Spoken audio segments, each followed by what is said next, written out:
I'm having a very Farrah Fawcett-esque kind of a day. Let's start this video off really random. I feel like I kind of am ready to cut my hair. That might happen this weekend. Okay. Hey guys. Hey! Welcome to another First Impressions video. We are starting this week's First Impressions with my makeup kind of done. I am wearing foundation and I wanted to share with you guys that I am it's been like a week. I am totally in love with the Charlotte Tilbury Youth Boosting Perfect Skin Foundation. I've actually started applying this with my fingertips as a moisturizer and it is the easiest thing in the world. If you are in a rush, this is just like, it's such easy foundation. I did a first impressions last week on all of the Charlotte Tilbury stuff. I will link that below. But if you are curious what is on my face right now, it is that. And I powdered with my Laura Mercier. I'm wearing a little Makeup Geek Spellbound blush, and everything else is pretty blank. I haven't done my lips yet. I am wearing my brow product, which is the NYX Tame and Frame, and we are gonna play with the eyes today. And I am super excited because when I was in Seattle, I did a little retail therapy and I picked this bad boy up. Oh my God, so beautiful.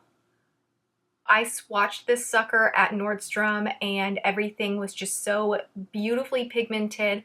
I have not yet created a look on my eyes. I have not played with it on the eyes. I don't know how it wears, how it blends. So I thought I would just hop on camera because I'm really excited to use this and just see where my imagination takes me as far as what I want to create for a look today.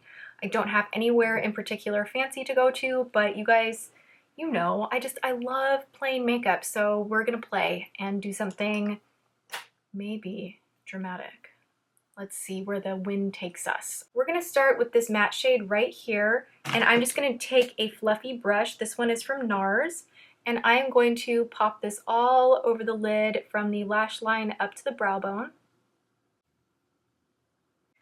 And let's try our best to not judge me because I just got off a plane last night and I've been traveling and it's been a long weekend. I'm gonna take this shade right here, this very warm shade. It looks a lot like Max Saddle or Cocoa Bear from Makeup Geek. And I'm going to go right on the outer part of my eye and lay down the majority of the color right there and then bring it through the crease. This is what happens when you pick up too much of that product, but let's see how it blends out. It's blending really beautifully. I like it. Okay, this would be like really quick makeup in the morning. Like it's one of those kind of formulas where it's just like you can get a lot of color on there really quickly, but it all looks very diffused. There's nothing patchy about this. I'm taking a MAC 239 brush and I'm going right next to the shade we used. And we're gonna pack this on the lid.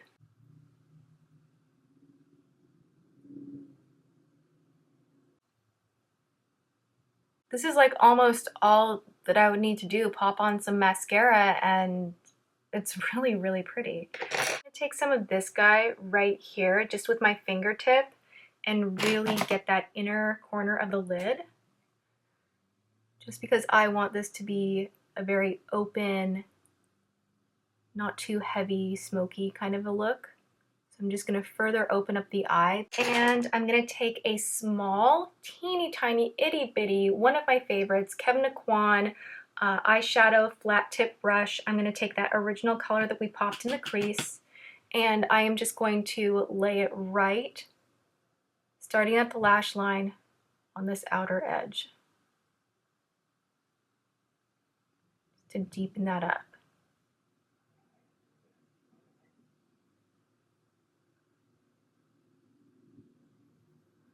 And then I'm going to take what's left on the brush and go underneath the lower lash line and meet those two together. And I'm taking some of the darkest brown in the palette and just focusing on the outer edge of the eye, blending that through so that that lower lash line is really smoked out. Really pretty. Okay, I'm gonna take the brush that comes in the palette itself, which these seem a little bit flimsy to me. They're not, for the price of this palette, I would have expected a little bit more, but it is what it is. I'm liking the shadows. I'm going to take that original matte shade that we put all over the lid and just re-emphasize right underneath the brow bone. I'm going to wet my brush. I'm going to take that light color. Wow. Holy smokes. Okay, so these totally work wet or dry. That's really, really pretty. Do we see the difference? Really just kind of brought the eyeshadow to life. So that is this shade here, which we already laid down on the inner corner, but I'm just brightening things up just a little bit further. I am going to put on mascara and some lashes, some lipstick, and I will be right back. I really love this look. My lashes did not apply as well as I would have wanted them to, being that I chose to go with no liner today. So we just have the shadows on my eyes right now. There's no liner at all, which really can kind of open the eye up sometimes. And I think especially if you are doing something really bright and shiny on the lid and a big pair of fluttery lashes like what I'm wearing, which are my Scott Barnes for Flutter lashes. I've used these before in my Glam tutorial. And if you're doing something like that to frame the eye, then you can go without liner and it gives it just this more rounded, smoky look to the eye, which I think is really pretty, and I'm trying my best to change things up for you guys, not always do a wing, and just, you know, keep some variety, but yeah, you have to be very, very careful with your lashes when you choose to not disguise them with liner. So I'm loving how this looks on my eyes right now. I think it was super easy to do, super easy to blend, very forgiving shadows, and we will see how they wear. All right. That is it. Welcome to the top of my makeup cabinet that needs organization. This is my favorite thing ever. James got me this and I love this so much. It says, I believe classy is the original black. I believe youth has no age. I believe classy women are the most intoxicating. I believe great things never come from comfort zones. I believe keeping it real is a full-time job. I believe this is the beginning of anything you want. I believe it's a perfect day for a perfect day. So I always see this when I come over here and get to my makeup storage. And I just want to show you guys, you've been asking like makeup collection, makeup collection, makeup collection. Oh my God. I need to do some serious organization because my makeup collection this is out of control. So I need to organize and then we'll do it. Sometimes when I talk to him, he falls asleep. Let's see. Hi, baby. You want to close your eyes? Do you want to close your eyes, take a little nap? Yeah, that's okay. Take a nap. Good boy. Good boy. Yep, take a nap all the way. Hello, family. Are we tired from our trip? Yes. Are we having a couch potato night? Yes. Look at how sweet his little face is. Puka, you're so sleepy, huh? And tired from our trip. What do you think of my makeup?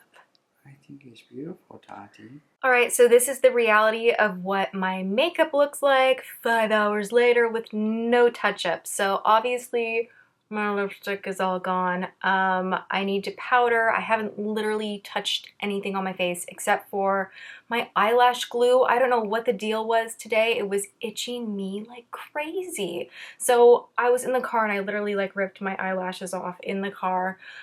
Probably not my finest moment, but it just had to be done. I was like, I don't care what I look like. It just matters what the shadow, you know, looks like at the end of the day, not my lashes. So yes, I look entirely different without the false lashes on. And I just wanted to show you guys really quickly just how fast I touch up throughout the day. So I'm just gonna powder.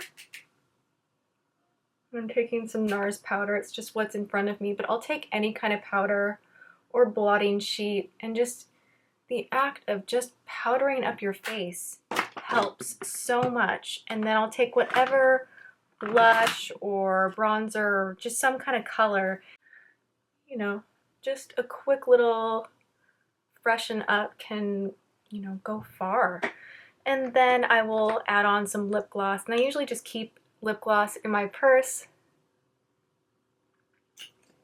you know, so if I'm out and about, it doesn't even have to be the same one that you wore that day, just something to kind of freshen up. And I am gonna put on mascara because I keep looking at myself and I'm like, wow, like no lashes. But I have to say, this shadow has held up beautifully. If I'm being completely true with how my day has gone, we just got back into town and it's Tuesday right now. We got in late last night. I was really busy early this morning, like before I even had a chance to put on makeup. And I literally passed out while watching TV on the couch. Like we ate a little something and we were watching a show, and I literally had one of those moments where I was just like face in the pillow. I don't know, whenever I take naps, I feel, this might be kind of TMI and gross, but I feel like I like sweat my makeup off. I feel like I wake up and I'm like so oily and so shiny, and like I've been rubbing my eyes a lot, and usually I'll look in the mirror and be like, great, now my eyeshadow looks like total crap.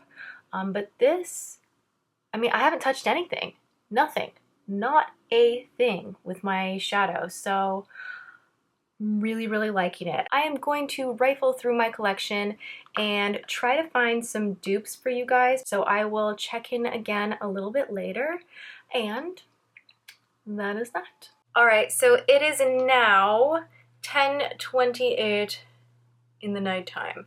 It has been a really long day for me. I'm trying so hard to get to bed at a normal time and not stay up until 2 a.m. And part of that is taking the day's makeup off a little bit earlier and doing my full night routine. So I hung out with this makeup on as long as I could, and I want to give you a final verdict for how I felt about my first time using this palette. The name of this, by the way, is the 10 Color Eye palette from YSL. There really isn't a big fancy name. There are two palettes. This is number one. This is the more warm tone. It's $95. Now, YSL palettes that have 5 shadows are normally $60, so I feel like you do get a lot for your money considering it is a luxury line. It's the end of the day. I'm looking a little bit rough, but there is still definition and color, and I haven't touched up my eyes once at all. Nothing. So I'm really pleased with the longevity of this product. I have to say, what makes these shadows worth the money, if you have the money, is the longevity and how well they blend, how well they layer. It does not look thick, it does not look patchy, these do not crease. They are beautiful shadows. Everything about the product is very even, and you get such nice pigmentation. So I think this is a very nice product. I will continue to use it happily, but I wanted to share with you guys some similar colors from the drugstore that are not as expensive, that will still get the job done. You might not have the same lasting power, but it will still look nice. You can still get a nice look. Here's the palette right here. Now this first shade is just a nice creamy beige, and I think it's very similar to Wet n Wild's Creme Brulee. So if you are on a budget, go for the Wet n Wild. It's gonna absolutely do a very similar thing as far as being a matte, smooth eye base for you to work everything else on top of. This peach shade right here I love. It's one of my favorites from this palette. I just think this is so gorgeous, but again, if you are on a budget, something that is very, very similar is one of my favorite shadows from Makeup Geek. This is Cosmopolitan. It's a little more rich in color than the YSL one, but you can see they have the same tone, so you really could do a very similar look. Now this shade right here, the third one, this color just made the whole look today. I kept looking in the mirror and I was like, wow, this is just, it's so bright and so beautiful, and especially used wet, it was just absolutely fantastic. Now there is a dupe that is pretty spot on. and that is this guy right here from NYX. I have raved about this. This is called Girl Talk, and this is one of the Prismatic shadows. It's newer, it's around $6. This shade right here, I have a pretty close dupe from L'Oreal. Now, these also I've talked about so much. This is one of the Infallible shadows, and this is in Bronzed Taupe. The Bronzed Taupe right here is a little bit more intense, but they have kind of the same color tone to them, so you could get a very similar look. And of course, this shade, which was such a beautiful color in the crease and so intense and so easy to blend, is very, very similar to a favorite of mine, Cocoa Bear from Makeup Geek. I hate my nails in this video so much, like I kind of want to go and cry about it. So this is Cocoa Bear, this is the YSL, and Cocoa Bear is definitely more warm and has more red tones in it, but they both will very much do the same thing. This is the YSL on the bottom. Cocoa Bear is a little more sheer. I really love the YSL one. I could not get over the fact that it just blended so quickly for being such a dark pigment. I literally could have done my makeup with no mirror. No joke, amazing color. But you know, $5 for Makeup Geek, that would get it done too. I don't exactly have a dupe for this guy right here, the YSL Imprinted Shadow. This is just a really unique color. It's very taupey, but warm toned, and it has these little beautiful kind of sparkly things going on in there. Yeah, I think it's just so gorgeous. This dark brown shade at the very end of this palette, you would think that I could come up with a dupe for this in my massive makeup collection, but I don't have anything that is that deep and that rich. So this was a really special color as well. But most of these I was able to find similar things, and you don't have to have things be exact to replicate a more neutral look especially. And these are just some options. I will list them below in the description box. And I just want to add as like a final thought that if you were to add up all of the individuals, you would be close to the same price as the palette itself. So if you have a $10 shadow from L'Oreal, you have a $7 shadow from NYX, you have a $5 shadow from Makeup Geek, I mean, you add all of those up and you're going to get close to the price of this palette. Yes, you know, the size of the individuals might be less than some of those individual pans, but if you really look at the price of each shadow, it is not that insane. So keep that in mind. I think that if you need a good neutral palette, this is like my new #1 favorite. I'm so happy that I bought this. I think it's gorgeous and easy to travel with, and yeah. So that is it. I hope you guys enjoyed today's first impressions. Sorry for the very tired face and almost no makeup at this point, but that was my day. So I will see you in tomorrow's video. Have a good one. Leave me comments, and I will see you guys next time. Mwah.